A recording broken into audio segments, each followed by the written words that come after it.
morning, everybody. Thank you for joining us today. Today, we'll be going through how to build your brand and apply for jobs. This is a continuation of the session we had last week that was on job searching online and finding the correct parameters and features to search for jobs online effectively. I'm so happy to have you guys here today. I'm joined by Omar Costin, who is our moderator today, who will be commenting in the comment section, answering all the questions you might have. So please reach out to Omar as well. If you have any questions, we'll be going through the session, also asking you guys questions, hoping for a very engaging session today. Just to start off, my name is Nelson Kadula. I'm one of the trainers at Digital Marketing Academy. We teach on a whole host of topics ranging from how to build your brand and apply for jobs to using digital marketing tools online for your business. So thank you guys for joining us today. Yeah, just want to know one question. Where is everybody from? Hi guys. Hi Agnes. Hi Josh. Morning Osama. Please let me know in the comments just to get some engagement of where are you guys from. I know we also send invites to a lot of people inside in Africa, all around Africa, Uganda, Zambia, Kenya. So yeah, please guys, let me know where you're from. Good morning, Nikki. Glad to have you. Good morning, Michelle. Awesome. Nobusle, thank you for answering the question. She's from Johannesburg, South Africa. Please let me know the weather as well. We've got a bit of overcast, winter is coming. So yes, please do let me know where you're from. From Durban, Ratiba. Thank you for joining us, Ratiba, from Durban. Duncan, so glad to have you. Thanks for joining us, Duncan. Good morning, Debbie from Cape Town. Irma's from sunny Pretoria. Thanks for joining us, Ryan. Windy always, yes, exactly. Okay, awesome. See people still coming through. Sido from Somalia. Oh, awesome. Thank you for joining us, Sido. Awesome, awesome. I see people still coming through. That's great. Okay, cool. Let's go through what we'll be discussing today. So today we'll be discussing how to manage your digital footprint and social profiles, how to write professional CVs, and how to craft amazing cover letters. So the objective of this session is to help you manage your online presence, build a strong digital profile and CV. So by the end of the session, you'll be equipped with the foundational skills and knowledge of tools, techniques that you'll need to apply for jobs effectively online. During the session, you will understand that your online presence is traceable. You'll learn how to control and manage the information available online. You'll learn how to set up a professional social media profile via LinkedIn. You'll learn about posting content that attracts positive attention to your profiles. You identify your strengths and weaknesses to create the profile from.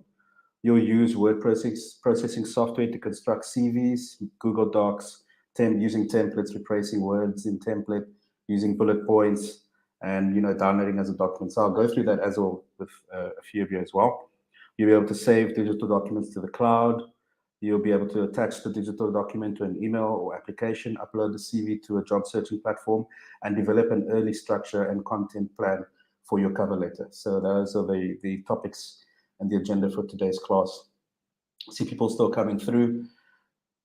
Good morning, Agnes from Indonesia. Wow. Nagam so cold. Definitely Cape Town is cold recently. Has really gotten cold. Awesome. See a lot of people from all around the world today. It's great. All right, so I just wanted to chat about our free bootcamp that we have for small business owners and people who are getting into business. Emma will share that in the link. You can sign up to our Google Hustle Academy. It's a free week-long bootcamp where we take you through the different functions of business, and we teach you everything you need to know about how to improve your business, especially if you're a small business, how to market, how to understand finance, how to get funding, investments, etc. Welcome, Pelisa from Joburg. Thank you. Awesome to have you here. From Djibouti, Asowe. Awesome. Hope I'm saying your name right as well. Awesome. So I'm going to start off with the questions. Which social media channels do you currently use? There are quite a number of social media channels, but I'd like to know, just to create some engagement with you guys today, which social media channels do you currently use? You can answer. Some people are in different countries. Obviously, we've seen some people from all around the world. So obviously the social media channels are going to be quite different. So it'd be interesting to know which social media channels do you use currently. I think Emerson can also drop that question. Insta and LinkedIn. Awesome, Ryan. Instagram. The Instagram is very global as well. It's awesome.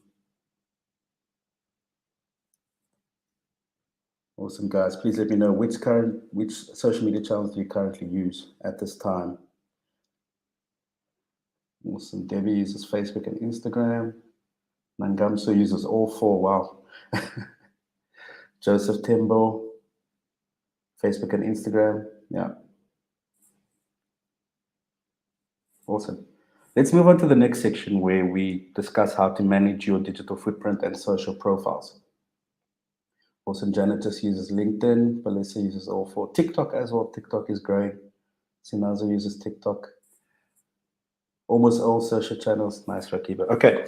Now I've got another question for you. What do you think your digital footprint is? So everyone that uses all, I see like Palisa uses quite a number of social media platforms. What do you think your digital footprint is?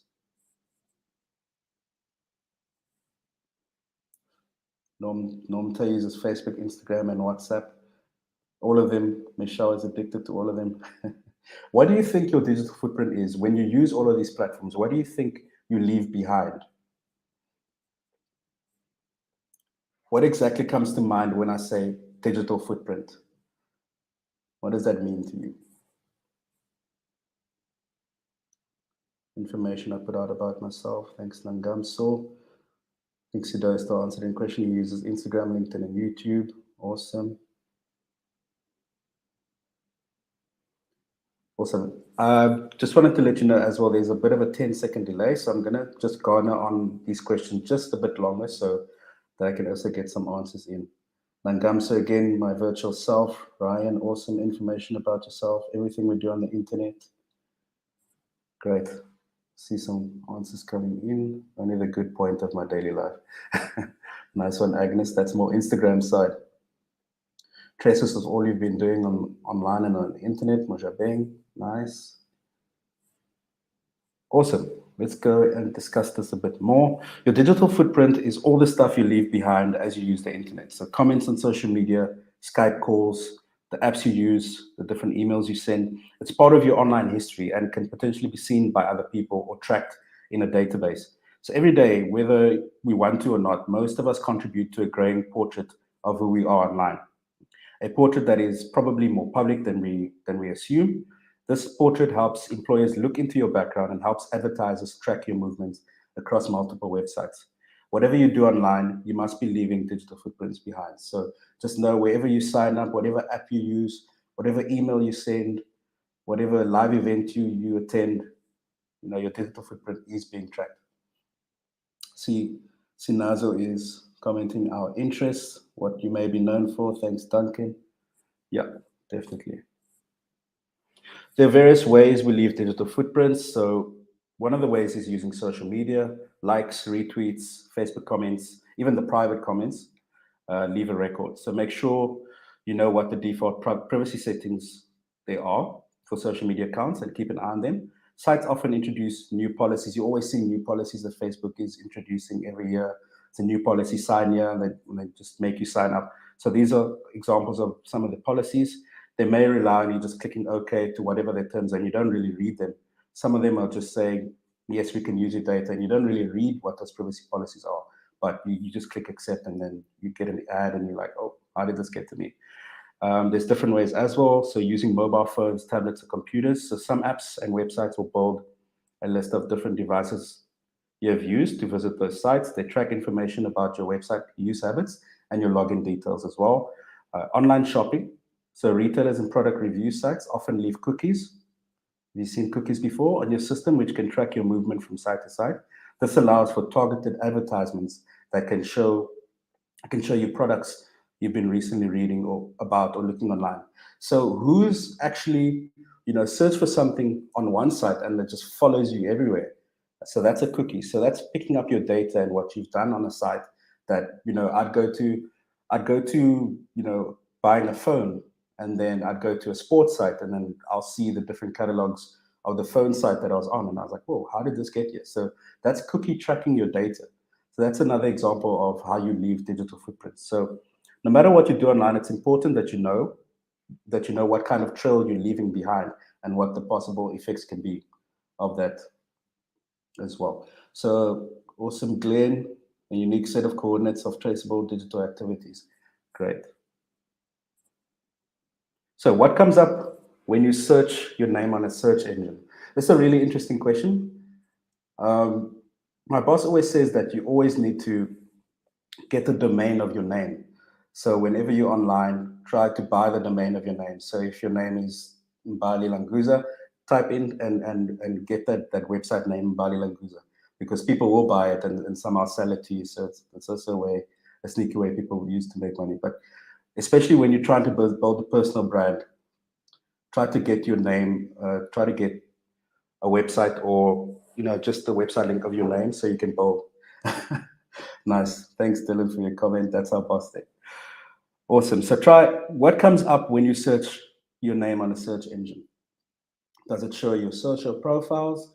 Does it show what you did wrong the other day? What comes up when you search for your name on search engines? Awesome, Dylan. Great. I'll give you guys some time to look at that. But let's move on to the next slide. I've got some interesting stats that I'd like to share as well. Social profiles and LinkedIn. Great.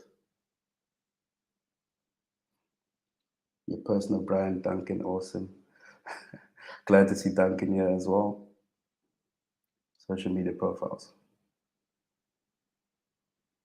Awesome. So just to ponder, try buying your domain and building a website about yourself as well for your personal brand. Just a side note as well. Definitely something you guys can look into. Awesome. Social profiles and related articles. More social media accounts I have. Great. So let's move on to some interesting stats. So employers look at social media accounts for an array of reasons, but many want to make sure that you're a good candidate and will fit their company. What you post on social media could have serious repercussions on your personal life, and it could cost you your current job or future job opportunities. According to a 2018 Career Builder survey, 70% of employers use social media to screen candidates during the hiring process, and about 43% of employers use social media to check on current employees. So they believe information they find online can convey a person's character and can demonstrate their skill levels. So that's really important. What you put online conveys this to your current employer and potential employers as well. So before you apply for a job, you should audit your social media accounts. Job seekers should assume that employers will check every social media platform, not just Facebook. The most important, I would say, is to make sure your LinkedIn is up tip-top shape as well. So focus on LinkedIn more than the other ones, but also make sure that the other ones are clean as well. Your Facebook, your Instagram's clean. Try to not lean towards political issues because those are always deal breakers for a lot of people. So yeah, look out for that as well. So hiring managers say that what they discover online often leads to a candidate winning a desired position or losing out. They believe information they find online can convey a person's character and again demonstrate their skill levels. So always look out for that as well. What you put online, people are tracking, people are searching, especially when you're looking for new jobs out there. Let's dive into a bit more stats. So according to 2018 Career Builder survey, employers use social media to conduct social media screenings. They look for information to support the candidate's qualification for the job. Like I discussed last week, whatever qualification or certificate you do, even if it was 2-day, 3-day, 4-day, whatever, put it on LinkedIn. It's going to improve your account or your CV. 50% want to ensure candidates have a professional online persona. It's really important. 34% want to see what other people are posting about the candidate. So yeah, digital footprints are really, really important. Don't be tempted to completely erase your entire online persona. Employers say that strategy can backfire. About half of employers, 47%, said they wouldn't call a person for an interview if they couldn't find them online. Very interesting. 47% of employers say that if they can't find you online, they would not call you for an interview. That's a very interesting stat. So look out for that as well. Deleting your account doesn't guarantee that your data is completely gone. Instead, it's best practice to keep your social accounts clean. So yeah, that's just some advice I wanted to give you as well. So let's go into how to manage your digital footprint. So step 1 would be to clean up content. Step 2 is think before you click. Step 3 is update your privacy. Analyze your current footprint and post positive content. For the cleanup content section, don't make comments, post images, or forward something that might upset someone else. Think before you click. Think about content and the consequences of posting or liking that type of content. Be aware that something that happens in the spur of the moment, a funny picture, an angry post can still be online years later and seen by potential employers. Update your privacy, strengthen privacy settings, use strong passwords, change passwords regularly, and don't share your password with others. It's very important. Search yourself, analyze your current footprint. So type your name into a search engine like we did before, look for images as well as text. If you're not happy with anything you find the source, remove the content, or politely ask someone who posted it to delete it so that you keep yourself clean as well. Post positive content. So showcase the positive things you do through your blogs, images, video, and community participation. Demonstrate that you're great and careful about what you share and look after your digital footprint. Employers will appreciate being able to see all the fun and positive things you do. So yeah, look out for that as well. Employers can see what you post and form an impression on you. It's important that you curate your digital footprint to form a positive impression when looking for jobs online and searching for jobs and new opportunities. Right, how to change your privacy settings. So strengthen your privacy settings on social media platforms like Facebook. On Facebook, you can go to settings, privacy, edit who can see your post, review posts, and things you've been tagged in, edit who can send you requests, edit who can see your friends list, who can look you up using an email address, or who can look you up with the phone number you've provided. So those are some things you can do to change your privacy settings and become a bit more private online and just clean up your profile. You can do it on Twitter by going to privatize your tweets. You can also privatize your tweets, control who can see what you post, control your location information, who can send you messages, who can tag you into photos and posts, which ultimately do appear online when doing a Google search on you. So now we know what a digital footprint is and how we can mind our social media accounts. Let's look at one social channel in particular, like I always say, LinkedIn. So LinkedIn is social media that is designed for professionals, networking, and career development. You can use LinkedIn to display your resume, search for jobs, and enhance your professional reputation by posting updates and interacting with other people.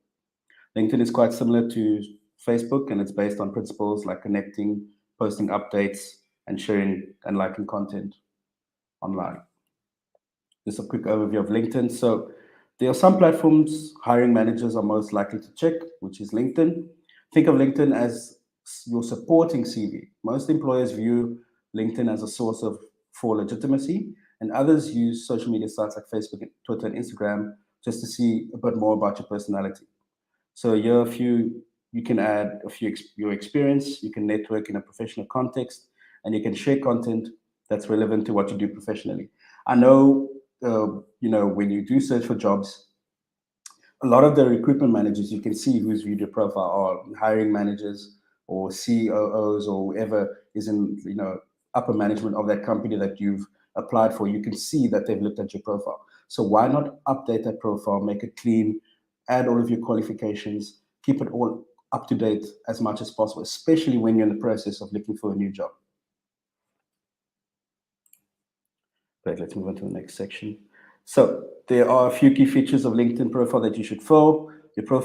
Your LinkedIn profile page is a place to show you your current career history. So post your work experience, accomplishments, education, location, and more. There should be as polished as your actual CV, as you can expect professional connections and recruiters to look at it. Awesome. So firstly, make sure you have a photo of yourself on your headline. This must be a quality photo.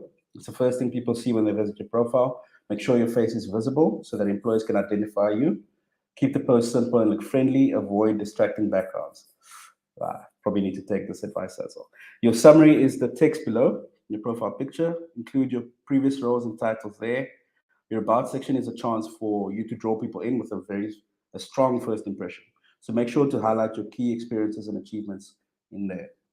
Include any volunteering, education, and work experience you had, and make sure to include the start date and end date of those experiences. So creating a LinkedIn profile is a great way for you to draw and reflect on your experiences you've had in the workspace so far. Filling one in would give you some ideas of information you can include in your CV, or you could download your whole profile and use it as a CV. LinkedIn does have that option. Move on to the next section. Making connections. So many people use LinkedIn to grow their contacts and find great career opportunities. The My Network section is where you can see your existing network connections and search for LinkedIn users to invite to join your network, or to join your network rather. You can also see existing invitations you receive from others. It's important to make business connections, and LinkedIn is a great way to gain them without necessarily having to be where they are. Connect with past co-workers, employers, and even executives. You never know who will accept your invitation. So LinkedIn tells you who's viewing your profile, which opens the door when it comes to meeting new people and making important connections. Messaging leads and chat with your network via the instant messaging function. So you can also message people instantly. If you're looking for a mentor, say, hey, please mentor me. I've had that come into my inbox as well. People looking for mentors or people looking for work. So it's easy to message someone on LinkedIn. Just make sure you're not, harassing or sending inappropriate messages. A lot of businesses are on LinkedIn, so if you're interested in working with a particular business, you can use LinkedIn to read its business profile, connect with the people who work at the business and more, and see different job opportunities. They do have that section in the LinkedIn business pages. You'll be able to see what jobs and vacancies are available. So you can do that on LinkedIn as well. So what are the do's and don'ts of professional social media profiles? Post content regularly. This keeps you active in your network. Keep it professional. Avoid sharing information about your personal life or things that have no connection to your personal life. Nurture relationships. Stay in touch with valuable leads and valuable people. Have a professional headshot, one that shows your face clearly without your face taking up to 70% of the photos. So have a good contrast of that.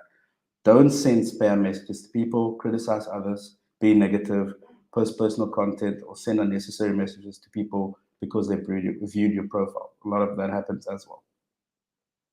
And a lot of that, the criticism and whatnot, I've seen that a lot on LinkedIn. People should realize that LinkedIn's a professional space and not treated as if it were Facebook or Instagram. It's a professional space. You should always act and look to act professional at all times. So, sharing content. Let's go through, what are the best practices of sharing content.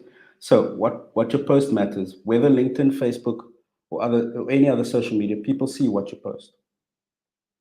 Or rather, why your post matters is what that's meant to say. So share useful insights and knowledge. Share content that won't offend anyone.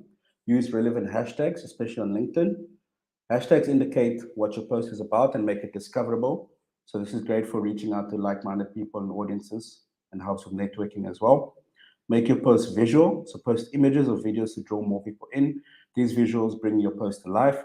Start or join conversations. So drive conversations with your network by commenting on posts. Invite people to participate in your conversation by mentioning them in your post as well. Ask questions and share different exchanges and your point of view as well. So here's an example of a post from LinkedIn. Let's see what is wrong with this post and why it should not be on LinkedIn.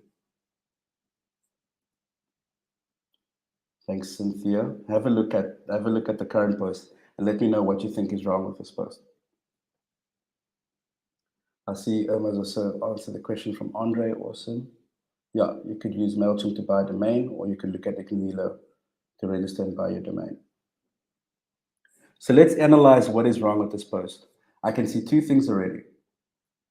So I'll just give another 10 seconds to go. If you guys maybe have a look, let me know in the comments what you think is wrong with this post.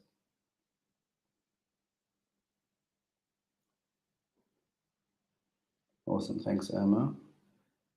Let's see if someone will be brave enough to answer. Let's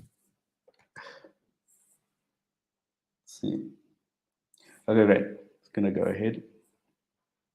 So the reason why this post is wrong and it should not be on LinkedIn is that it's personal content and it can offend others. So you can see what is, Joe Soap and Joe Soap's boss's interaction is that it's too personal and it's too offensive. So when you are looking, you can have banter and all the things going in your office, but do not bring that over to a professional space. Keep it professional at all times. Let's look at Joe's being unprofessional. Let's go back. Thanks, Kirsten. Yeah, your boss can see your post too. Exactly. That's great. Thank you, Vayo. Awesome. Fire him. Wow, Dylan. Fire him straight away. Okay, let's look at the second example. The person says, Jane Doe says, I love when I can hear my boss talking on the phone at work. As long as I can hear her on the phone, I know it means she's not going to sneak up behind me and see how many web browsers I have open. What is wrong with that post? And why the heck would anyone want to post something like this on? I don't get it. But let's look at this example. What do you think is wrong with this post? Again, it's too personal. Your boss can see what you're posting online. Like I said, if you have banter in the office or if it's fun and games and all that, rather keep it in the office between your colleagues. Don't move that online to professional space like LinkedIn, because your boss can see it, potential employers can see it, recruiters can see what you're saying. Yeah, exactly. Cynthia says no privacy. Awesome. So you can see from these two examples what you should not do on LinkedIn and what are the best practices as well. Great. Very personal. I see some more answers coming through from Belisa and Sinazo. Awesome. Yeah, always maintain a level of professionalism. Yeah. Insane. I don't know why people would post something like that. I hope none of you have posted something like that. Awesome. I just want to pause for some questions before we move on to the next section. Let's see if we have some questions coming through. The next section is on how to write professional CVs. So before that, please let me know if you guys have any questions. I'll be glad to answer them now. Let's see, I'm also following on the YouTube channel as well.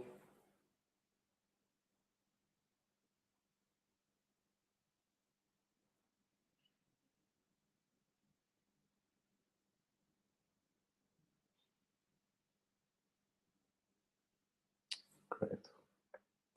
Any questions so far?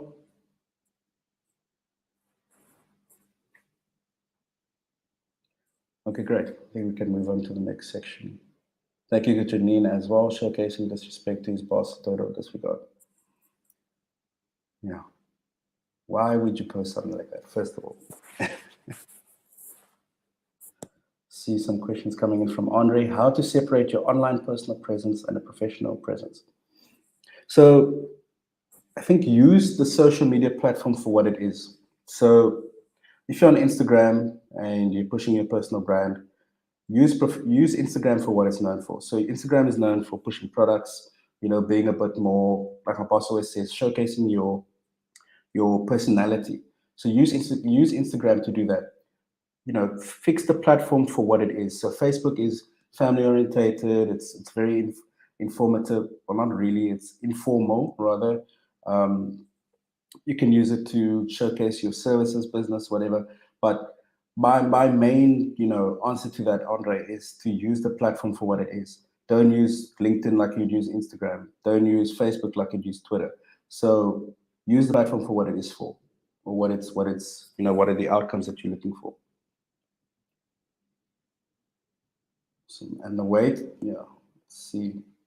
Got another question from Debbie. What do you do with a bad rep on your old business profiles? Are you referring to maybe a bad comment that someone has made on like a Google My Business or a review?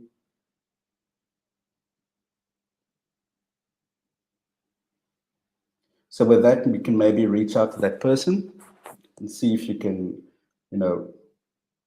reach out to them and see if you can maybe help them out or help them to remove that comment. But I don't know if there's a way to remove any comments that they've made that are negative. The best way I would do that is to reach out to the person and see how you can help them, reach the conclusion that they want.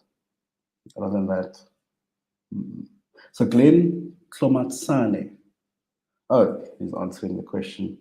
Tom V. Colley is asking, how can I maintain social media? So we had a section for that, Tom. So it's posting relevant content, posting regularly, not leaning towards a political notion. and always keeping your profile up to date with your relevant experience, so that employers, whenever they look, or hiring managers, whenever they look at your account, that it's clean, fresh, and professional. Mbali Languza asks, is it the red flag from a recruiter's perspective when you don't have a Twitter account? No, not really, because most of the accounts that your recruiters look at is LinkedIn. So make sure your LinkedIn is up to date. So Twitter can be used. So like I said with Andre's question, use the platform for what it's known for. So most recruiters go into LinkedIn, they don't always go into your Twitter, but also ensure that it's also clean and not too crazy. I mean, it's not like people are saying don't have a personal life, but yeah, try to keep it, a bit crazy. Awesome. I think I can move on to the next section. The next section is chatting about how to write professional CVs. So let's move on to that. I think Emma will answer most of the questions coming through from the comment section. Right, writing professional CVs. What information should you include in your CV? So we've covered quite a bit of information. Let's see, what do you think? What do you think we should cover in a CV? Did we miss anything? Let me know in the comments. What do you think, or what information should you include in your CV? So we've got experience, certifications, obviously your name, surname. What else do you think we should include in your CV? Let me know in the comments. I think Irma will answer those questions. It's going to move on so long. So the 4 main components of building your CV is your personal information, experience, strengths, hobbies, and interests. So your CV is your chance to shine and show what you're really made of. Under your personal information, you'll have your full name, contact details, your header and summary. Experience, you have similar to LinkedIn profiles, your work experience, education, volunteering, and achievements that cover your qualifications. Strengths, this will cover what skills you have, both tangible and intangible. Example, leadership, problem solving, relationship management, Microsoft Teams, Excel, Adobe. So that's examples of soft and hard skills under that. So just to sort of make note of that, soft and hard skills. Including hobbies and interests like that is a great way to communicate your individual personality. So try only include activities and passions which increase value to your CV. Personal interests and hobbies you add to your resume should be relevant to the position, company, and team. Remember that employers want someone who will fit in well. Like we always say, I want to bring up my boss again, we don't hire a-holes. So make sure that your personal profile is up to date. So because people look and try to choose people who best fit the team. So don't add more than 5 hobbies or interests. What do you enjoy? What do you get up in your free time? Stuff like that. So try and include activities and passions which increase value to your CV. A lot of information that you place in your LinkedIn profile can also be applied to your CV. So we covered that as well. Awesome. What is personal information? Make sure there's a summary section at the top of your resume. If you lack experience, you will want to highlight your skills and education in your summary. Your personal information is full name, contact details, preferred email address. I've had that happen where I've had the wrong email address on my LinkedIn, but I was using my Google, so I might have missed a few opportunities there. So just make sure that your emails are up to date. Like we said last week as well, try to set up an email that's dedicated to just job search. So you'll say nomta at you create another Gmail, just say Nomta job search. So when you open that email inbox, it's all about the jobs that you're looking for, and it's all in a central place, and it doesn't bother your main email inbox because some things can get missing or that you forget. But if you open up your email dedicated to just finding jobs, you'll be able to focus that a lot more. Try to look at that as well. Your summary should be short and sweet, and this will cover why you're passionate about the role that you're applying for. So have a look at that as well. What is experience? Experience is the work experience that you've had over the years that you've been doing quite a number of jobs, through your life as well. It needs to be accurate. You need to highlight your achievements and include relevant points that prove you're the right person for the job. How you word your experience in each CV you send to an employer may vary from role to role, so you might need to change that. How to break down work experience. What did you do? What did you achieve? And how does this relate to the role you're applying for? Consider the impact you had on the business that you've left. This method of breaking down experience can be used in your interview too. So, yeah, I think Irma's answering some questions there. Thank you, Nomta. Great. Let's move on to translating experience to strengths. So sometimes it's hard to draw on strengths because you don't really, sometimes you're shy, you don't know what I'm good at, what are my strengths. So let's go through how we can, improve that for you and go through this process a lot quicker. So perhaps, yeah, you can draw from your strengths. You can draw on your strengths from your experience. So sometimes it's hard. A simple way to do it is just to use this exercise. So from a tangible experience to a strength, so consider a recent work experience you've had, or perhaps a volunteering experience, something that you feel has had an impact on your life. So you can use that as a strength. What did you learn in that experience and what are you good at from there? So one thing that I did in, I think it was 2020, where I volunteered at an old age home, and that has given me patience or given me understanding. So that I use that as a strength now because I became more understanding from that experience that I had um, volunteering at an old age home. So that can be used as strength as well. What did the activity entail? What responsibilities did you get from doing that activity? So organizing content on spreadsheets, communicating with different teams. So those are different ways you can get strengths from your experience. From your skills, you can encourage your soft skills, as I said before, teamwork, adaptability, problem solving, creativity, and look at your hard skills, which is using sort of certain software and you know having a lot of experience in a certain aspect of the industry. So design, data analysis, social media, resource management. So that's a way you could look at the skills. So tangible experience, reflection, and transferable skills. So have a look at that as well. What are your top three strengths and why? It's a very important question. I'd love to see the answers coming through in the comment section. What are your top three strengths and why? See, Emma's also answering some questions. Guys, have a look. What are your top three strengths and why? Let's see in the comments. So I'm just also following the comment section below. What are your top three strengths and why? Communication skills. Come on, Bali, two more. And why? Why do you think you're good at communication skills?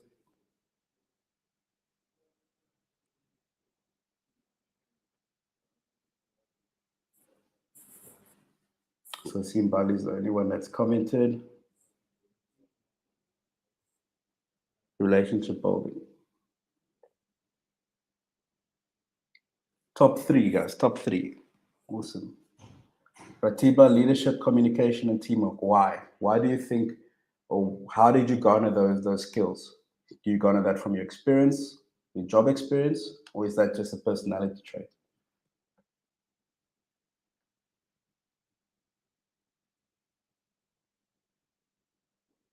Yeah, communication is a soft skill, Andre. So Bali lists why she listed interpersonal skills because she can get along with anyone and work in a team. Awesome, Bali. Thank you very much. Says Andre again, communication is a soft skill. Nomta, communication, teamwork.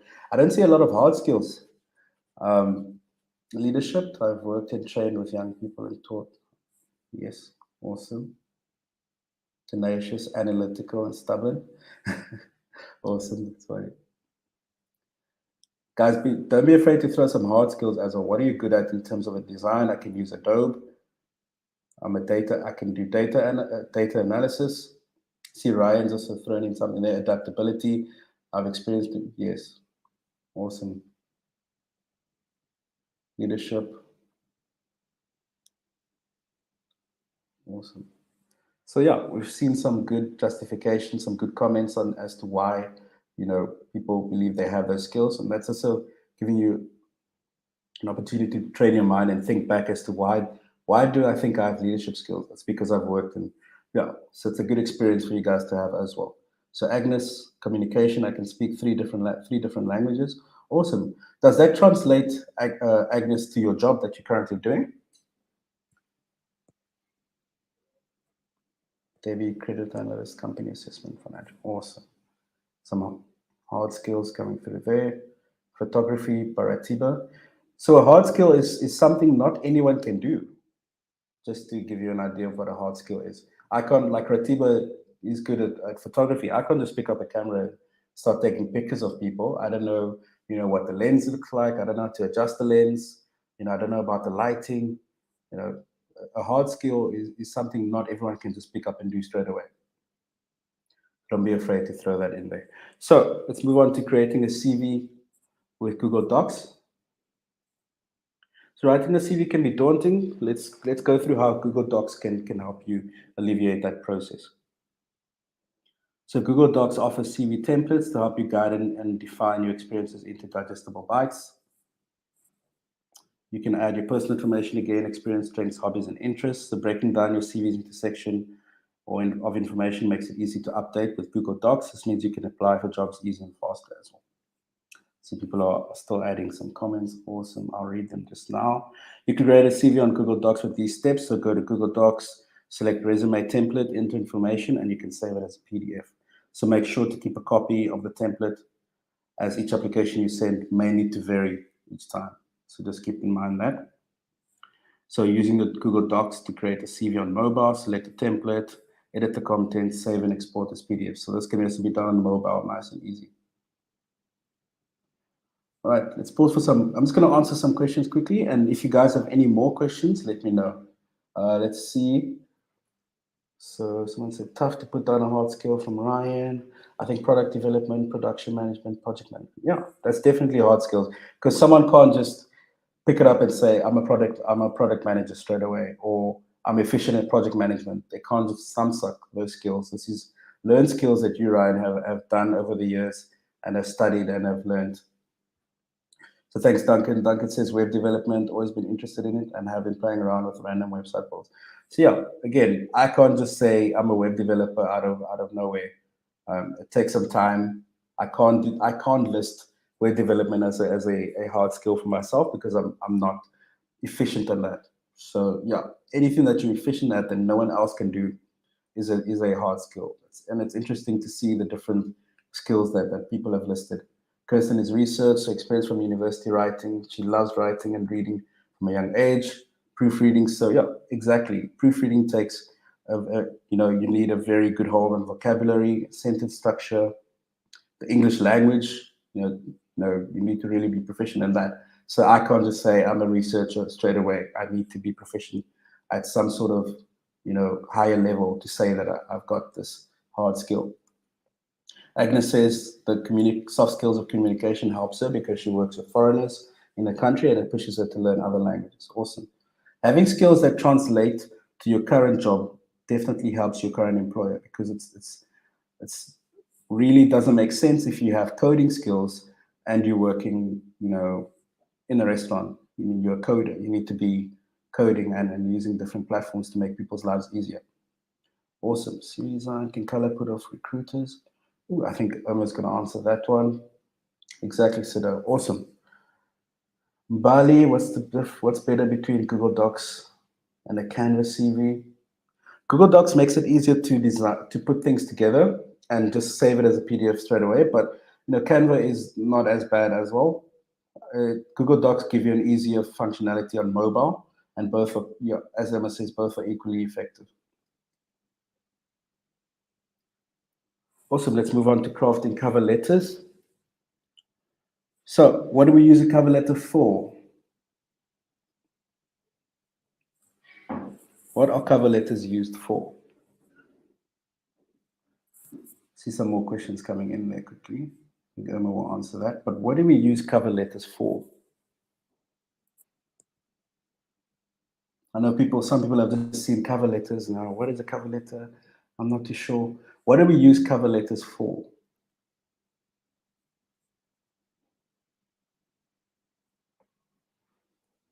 Let's see. See, Emma still answering some questions. Awesome. But I'll let this question linger along. You can answer as we go. To get the person's attention, Debbie, and the brief of a total. Awesome. Thanks, Debbie. Complimenting the CV. Jeanette, awesome. To describe your capability. It's great. Yeah, a lot of people don't realize how important the cover letter is. Ratiba says add more value to your CV. Awesome. Let's dive a bit deeper into that. So a cover letter is a way to show off a little more of your personality outside of your CV. It lets your employer learn more about you, your personality, and gain insight as to why you're applying for that job. As your CV is supposed to be short and sweet, your cover letter is the perfect way to elaborate on your achievements. So an example of that is me writing a cover letter and I apply for a job as a SEO analyst. So I've got my CV, I've got my experience, and I've got my qualifications. I'm certified in SEO, certified in digital marketing. Now, my cover letter will play as a support role to the CV and say, I worked on this project that saw this increase of traffic. So you listing out your achievements so that your boss or your potential employer has a better overview of what you're capable of and what you can do. You can say, I've worked on X amount of projects that brought in this amount of revenue. So that gives another opportunity for you to, put your foot in the door with your potential employer. It gives them an overview of what projects you've worked on, what your skill levels at. You can either say, I've worked 2 years in this industry and go on and list a bit of more information like that. But it gives your potential employer more of an outreach or more of a look of what you're capable of when you start or if they decide to hire you. So that's the overall reason for a cover letter. Very, very important. And some people do often lack and don't see the need. It's very, very important. It supports your job application and gives the employer an overview of who you are and what your skill levels are. Awesome. Still some answers coming in about what a cover letter is. Awesome, Janine, Nomta. Thank you for your answers. Okay, according to a 2016 report from Career Builder, 45% of recruiters reject applicants who do not have cover letters. 54% reject resumes that aren't customized to the job. So like I said, not every job and not every CV you send to the job that you're applying for. Sometimes you're going to need to change a few things. You're going to need to change a few of your top 5 skills just so that it applies or it's applicable to the job that you're applying for. So if you have, like I said, another example, if I wanted to be a head of SEO, I'm going to say I've managed SEO projects or I've management experience. If you say I'm an SEO analyst, I have analytical experience. It's still part of your whole skill set, but you're just bringing towards or bringing to the front, certain skills that you pushed down in the previous application. So if you push down in your management application that you have analytical skills, you can push that skills back up when you're applying for a job as an SEO analyst. So yeah, there's many different ways to adapt your CV to the different jobs that you're applying for. All right, let's move on. So the building blocks for creating a great cover letter. So what can you include? Here's a step-by-step explanation. The first is starting strong. Make sure you address who you're writing to. If you know their name, use it. Otherwise, you can use to whom it may concern. Next, you should introduce yourself, a bit about who you are, what you're interested in, what job you're applying for, and where you heard about it. LinkedIn, CareerJet, Google. Next, you should summarize yourself. A summary about yourself is a chance for the employer to learn about your passions and likes. Keep it short and sweet. Write about what's important to you, what you're good at, what you enjoy, why you're applying for the job. Try and relate all of these together to match what you're applying for. Like I said, always try and match the job you're applying for. All right, the problem versus solution paragraph is primarily a chance for you to show off your knowledge of the industry and the company that you're applying to. Remember that your cover letter is a chance to convince the employer that you would be a suitable candidate for the job or for the role. What you know about the company you're applying for, like what you like about them, what they've done before, are they sustainably, correct? Do they follow sustainable regulations? All of that. Why you want to be in the industry you're trying to get into, you can list information like that as well. The problem with solution paragraph, again, it's a chance for you to really draw attention to your best attributes. Make sure that you relate the achievements and skills you've learned from them to the role you apply for. So talk about certificates you've earned, volunteering achievements. Like I said, achievements are very important. Languages you know, skills, hobbies, and interests. So the cover letter and CV are different. So CV is a quick overview of what you've done, experience, certificates, and different jobs you've done over your life.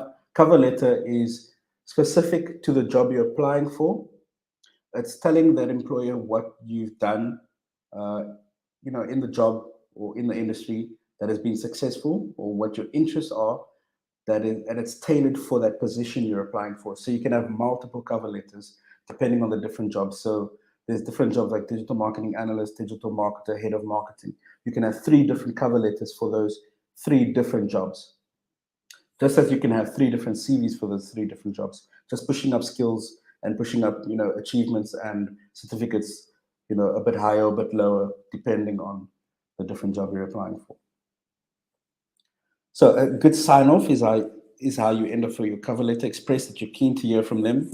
Let them know that you'd be happy to share any information in case you've left something out, and end with many thanks or kind regards plus your name. So that's just a good way to write the cover letter. So let's pause for some questions quickly. Let's see, Sadoa did answer your question there. Awesome. Irma's also answering some of those questions. I can see Glenn's got a question. To specify why you're a perfect candidate. Okay, I think you're answering as to why you need a cover letter. So you've heard a lot from me today. Before we finish the session, I'd like to take a few minutes to answer any questions you may have. So please post it in the chat box. And yeah, I'll let you guys know what are your next steps for next week, or any of the following classes we might have. See, Irma's answering a few questions there. Cover letter is a separate introduction. Yeah. Thanks, Irma. Okay, great. What are your next steps? Today's session is just the beginning. What's one thing you'll do or change in the following session? Or what will you implement first from what we've learned today? Let's see. Let me know in the comments below.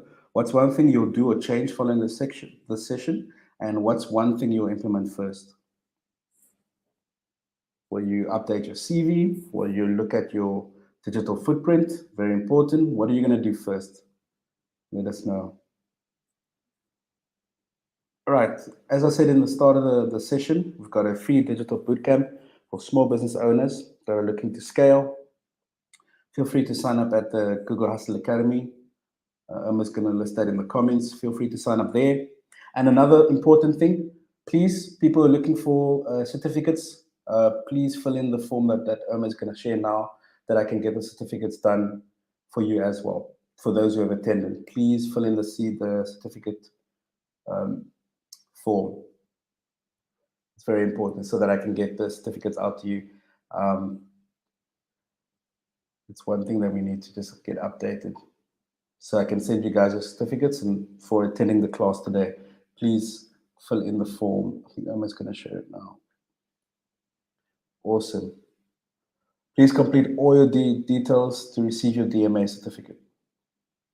Can anyone who does not own a business join? Yes, Ratiba, please do join us. Feel free to join us.